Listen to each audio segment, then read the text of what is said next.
बनने जा रहा है जी क्रीमी रैंच पिज्जा। बहुत ही फ्लेवरफुल, बहुत ही यमी और बहुत ही फैंटास्टिक होता है। ये खाने में इतना ही लजीज और बनने में इतना ही आसान, और ये जो है वो इतना ही क्रीमी होता है कि आपको खाकर मजा आ जाएगा। और इसको बनाने के बाद जब आप अपने घर वालों को खिलाएंगे तो वो भी एकदम कह बैठेंगे अरे वाह। तो चलें आए हम अपने पिज्जा की जो है वो रेसिपी स्टार्ट करते हैं। बिस्मिल्लाहिर्रहमानिर्रहीम, अस्सलाम वालेकुम। जैसे कि आपको पता है कि आज हमारे किचन में बनने जा रहा है जी रंच क्रीमी पिज्जा। तो रंच क्रीमी पिज्जा बनाने के लिए सबसे पहले जो हम इसकी चिकन तैयार कर लेते हैं। चिकन तैयार करने के लिए ये मेरे पास तकरीबन हाफ के जी जितनी चिकन है बोनलेस, जिनको मैंने इस तरह से छोटी छोटी बोटियों में काट लिया है। अब हम इसमें जो है कुछ मसाले शामिल करेंगे। 1 टीस्पून मसाला शामिल कीजिए पिसी हुई लाल मिर्च। अगर आपके घर में मिर्चें कम या ज़्यादा खाई जाती हों तो आप इसको अपने घर के मुताबिक एडजस्ट कर लीजिएगा। हाफ टी स्पून इसमें शामिल करूंगी जी धनिया पाउडर। 1 टीस्पून इसमें शामिल करूंगी कुटी हुई काली मिर्च। 1 टीस्पून इसमें शामिल करूंगी जी अदरक और लहसुन का पेस्ट। हाफ टी स्पून में शामिल करूंगी जी नमक। 4 टेबल स्पून जितना मैं इसमें शामिल करूंगी जी कुकिंग ऑयल।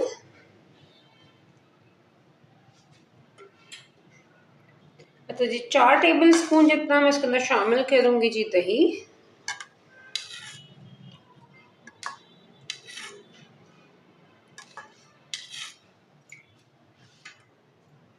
एक टेबल स्पून जितना मैं इसमें शामिल करूंगी जी चिली सॉस।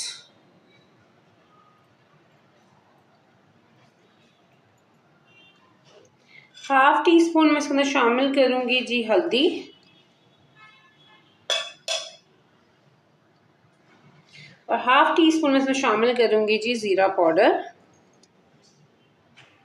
इन तमाम मसालों को जो है चिकन में डालने के बाद हम चिकन को अच्छे तरीके से मिक्स कर लेंगे ताकि तमाम मसाले जो हैं वो चिकन में रच बस जाएं।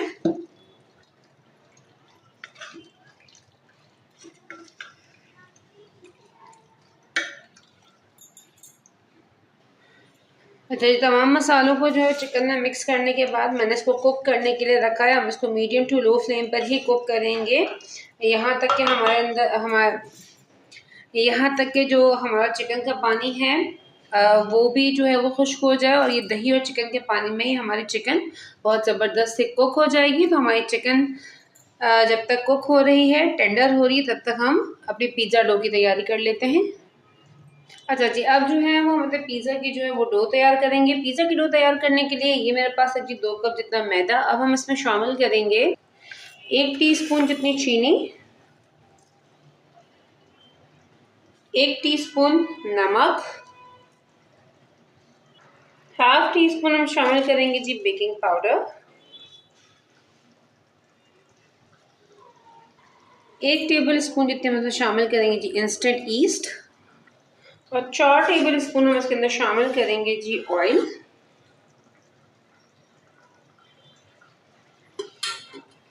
सबसे पहले तो जी हम इन सबको कर लेंगे मिक्स अच्छे तरीके से। अच्छा जी इन सबको मिक्स करने के बाद अब हम इसको नीम गर्म पानी से गूंद लेंगे। अच्छा पिज़्ज़ा की डो जो है वो बहुत ज़्यादा सॉफ्ट भी नहीं होगी और बहुत ज़्यादा हार्ड भी नहीं होगी, मीडियम होगी। और इसको नीम गर्म पानी से गूंदिएगा ताकि ईस्ट जो है वो रेज हो जाए, हमारा जो डो है वो भी रेज हो जाए। अच्छा जी ये देखिए ये हमारी जो पिज़्ज़ा की डो है वो तैयार हो चुकी है। और आप इसकी कंसिस्टेंसी देखिए, ऐसी ही इसकी कंसिस्टेंसी होनी चाहिए, बहुत हार्ड भी होनी चाहिए और बहुत सॉफ्ट भी नहीं होना चाहिए इस डो को।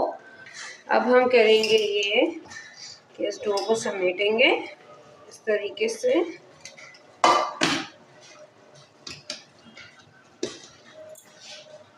और मैंने जो है वो इस बाउल को ऑलरेडी ऑयलिंग करके रखा हुआ था। अब मैं इस डो को जो है वो इस बाउल में डालूंगी इस तरीके से। और अब हम अपने पिज़्ज़ा की डो को कवर करके राइस होने के लिए रखेंगे। एटलीस्ट 45 मिनट्स तक हम इसको रखेंगे ताकि ये अपनी क्वांटिटी को डबल कर ले। ठीक है, तो तब तक हम इसकी सॉस तैयार कर लेते हैं। अच्छा जी, जब तक हमारे पिज़्ज़ा की डो रेज़ हो रही है तब तक हम जो है वो रंच सॉस बना लेते हैं। रंच सॉस बनाने के लिए ये मेरे पास बाउल है और बाउल के अंदर मैं शामिल करूँगी तकरीबन हाफ़ प्याली जितना मायोनीज़।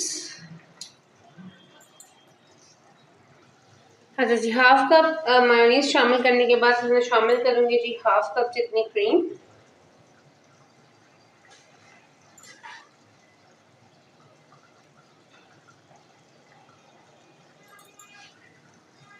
अच्छा, अब हम इसके अंदर शामिल करेंगे तकरीबन 1 टीस्पून जितने मिक्स हर्ब।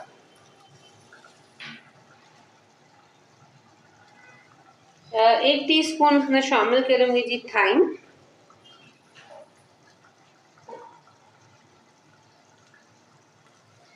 1 टीस्पून इसमें शामिल करूँगी जी कुटी हुई काली मिर्च। 1 टीस्पून मैंने शामिल किया जी अदरक और लहसुन का पेस्ट। हाफ टी स्पून शामिल करूँगी जी मैं इसमें ऑरिगानो। हाफ टी स्पून शामिल करूँगी जी नमक और 2 to 3 टेबल स्पून मैं इसके अंदर शामिल करूँगी जी दही।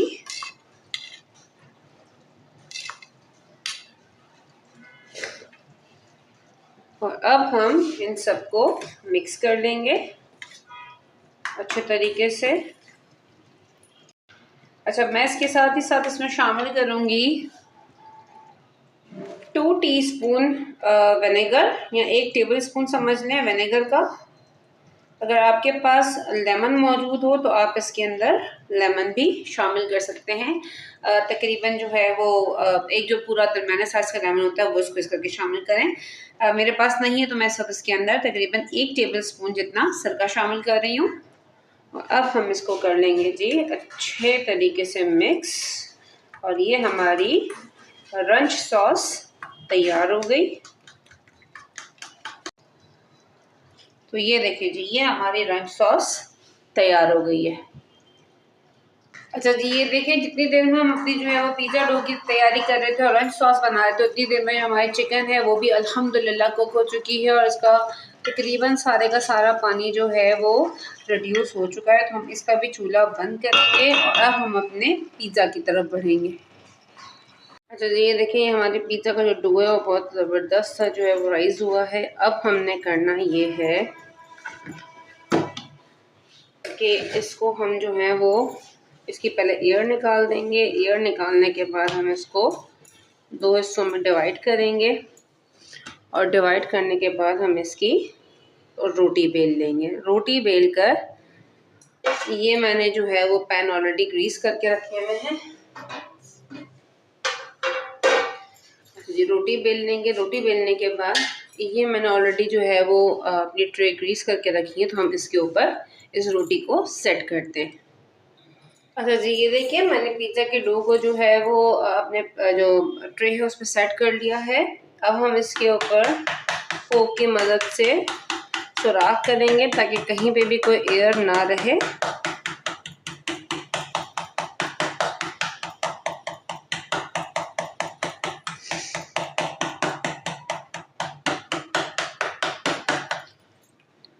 अच्छा जी, फोक से इसके ऊपर जो है वो सुराख करने के बाद अब हम इसमें लगाएंगे ये रंच सॉस जो हमने बनाई थी।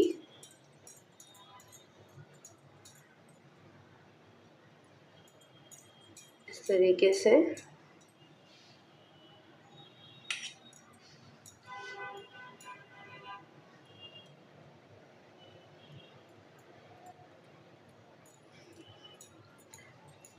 बहुत ही क्रीमी और बहुत ही ज़बरदस्त और बहुत ही फ्लेवरफुल बनता है ये पिज़्ज़ा।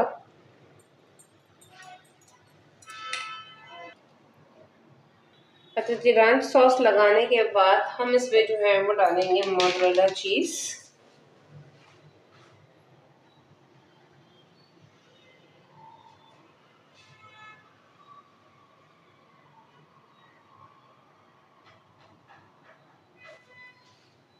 अच्छा जी, मोज़रेला चीज़ के बाद जो हमने चिकन तैयार की थी वो हम इसके ऊपर डालेंगे। और सबसे बड़ा घर के पिज़्ज़ा का मज़ा ये होता है कि बाहर के पिज़्ज़ा में हमें चिकन बहुत कम मिलती है। आप अपने मुताबिक इसको स्पाइसी भी कर सकते हो और अपने मुताबिक इसमें चिकन भी ज़्यादा और भर के डाल सकते हो। अच्छा, चिकन के बाद हम इसमें शामिल करेंगे जी थोड़ा सा प्याज। अच्छा, अगर आप चाहें तो आप इसमें जो है वो टमाटर भी जो है वो सीडलेस करके ना डाल सकते हो। मुझे पिज़्ज़ा में टमाटर इतने पसंद नहीं है तो मैंने नहीं डाले। अगर आप चाहें तो सीडलेस करके टमाटर भी डाल सकते हैं। हमने थोड़ा सा प्याज डाला है। अच्छा, अब हम इसमें शामिल करेंगे जी थोड़ी सी शिमला मिर्च।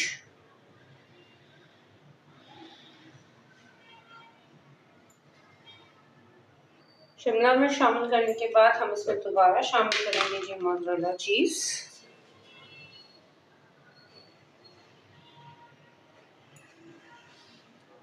अच्छा जी, मोज़रेला चीज़ शामिल करने के बाद अब मैं इसमें शामिल करूँगी जी ब्लैक ऑलिव्स।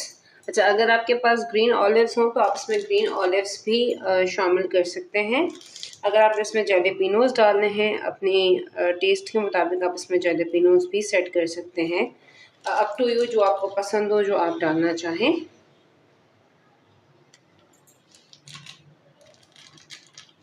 तो हमने इसके अंदर डाले हैं जी ब्लैक ऑलिव्स। अच्छा जी, 200 सेंटीग्रेड पे जो है मैंने अपना ओवन जो है वो ऑलरेडी प्रीहीटेड करने के लिए रख दिया था, जो कि प्रीहीटेड हो चुका है। तो 200 सेंटीग्रेड पे हम इसको तकरीबन 30 टू 35 मिनट्स के लिए बेक कर देंगे। तो मैं इसको बेक करने के रखती हूँ। जैसे ही हमारा रंच पिज़्ज़ा बेक हो के आता है तो फिर मैं आपसे इसके लुक के साथ मिलती हूँ। ये देखें जी, ये अल्हम्दुलिल्लाह हमारा रंच पिज़्ज़ा तैयार होकर डन डन डन बेक होकर आपके सामने मौजूद है। अच्छा, अब हमने करना ये है, ये जो हमने रंच सॉस तैयार की थी ना, मैंने इसको पाइपिंग बैग में ट्रांसफ़र किया है। अब हम इसको इसके ऊपर डेकोर करेंगे इस तरीके से। ये देखें जी,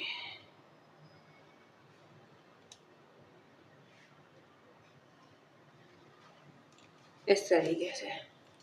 और ये हमारा रंच पिज़्ज़ा बिल्कुल डन डना डन डन तैयार है, यमी सा। ये देखें, ये देखें जी, ये हमारा रंच क्रीमी पिज़्ज़ा डन डना डन डन तैयार है। आप इसका लुक देखें, इसका टेक्सचर देखें, क्या ही अमेजिंग, क्या ही आतंक, फैबुलस और फैंटास्टिक बना है ये। बहुत ही आसान है लेकिन बहुत ही क्रीमी और फ्लेवरफुल है। आप इसको बनाओ, यकीन करो बच्चे बड़े सब बहुत खुश होंगे। ना कि सिर्फ ये, अगर आप इसको किसी दावत में भी बनाते हैं तो आपकी दावत में भी बड़े शौक से पिज़्ज़ा खाया जाएगा। वैसे भी जो है वो पिज़्ज़ा बहुत शौक से खाया जाता है और अगर आप इस तरह क्रीमी रंच पिज़्ज़ा बनाओगे तो ये और ज़्यादा शौक से खाया जाएगा। मैं आपको जो है वो इसका एक पीस भी काट के दिखाती हूँ। ये देखें जी,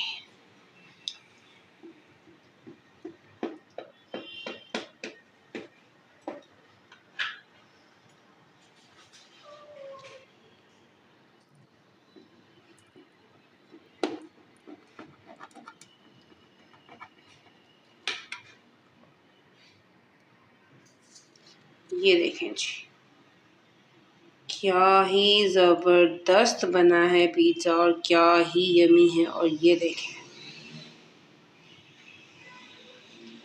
क्या ही यमी सा, क्या है फैंटास्टिक और क्या ही ज़बरदस्त। और यकीन जाने, ये देखें, full of cream, full of cheese, yummy, Afreen, बेहतरीन, आतंक और ज़बरदस्त। उम्मीद करती हूँ कि मेरी आज की रेसिपी आपको पसंद आई होगी। अगर मेरी रेसिपी आपको पसंद आई है तो प्लीज़ मेरी रेसिपी को लाइक ज़रूर कीजिएगा। मेरे चैनल को सब्सक्राइब और बेल आइकन को क्लिक करना मत भूलिएगा ताकि हम एक दूसरे के साथ बने रहें, जुड़े रहें और कनेक्टेड रहें। इसी के साथ साथ अगर आप मेरी जो है वो रेसिपी बनाने के बाद किसी पिक्चर मुझसे शेयर करना चाहते हैं तो मेरे इंस्टाग्राम का आईडी मेरे डिस्क्रिप्शन बॉक्स में मौजूद है। आप वहाँ पे मुझे अपनी पिक्चर सेंड कर सकते हैं। इसके अलावा मेरा ब्लॉगिंग चैनल भी है, उसका आईडी भी जो है वो डिस्क्रिप्शन बॉक्स में मैंने मेंशन किया हुआ है। आप मुझे वहाँ पे भी सब्सक्राइब करें ताकि हम वहाँ पे भी एक दूसरे के साथ जुड़े और बंधे रहें। इसी उम्मीद के साथ कि इंशाअल्लाह अल्लाह पाक की ज़ात ने फिर ज़िंदगी दी तो फिर किसी अच्छी नेक्स्ट नई रेसिपी के साथ फिर आपसे मुलाकात होती है। तब तक अपना बहुत सारा ख्याल रखिएगा, मुझे अपनी दुआ प्यार में शामिल रखिएगा। टेक केयर, फ़ी अमान अल्लाह।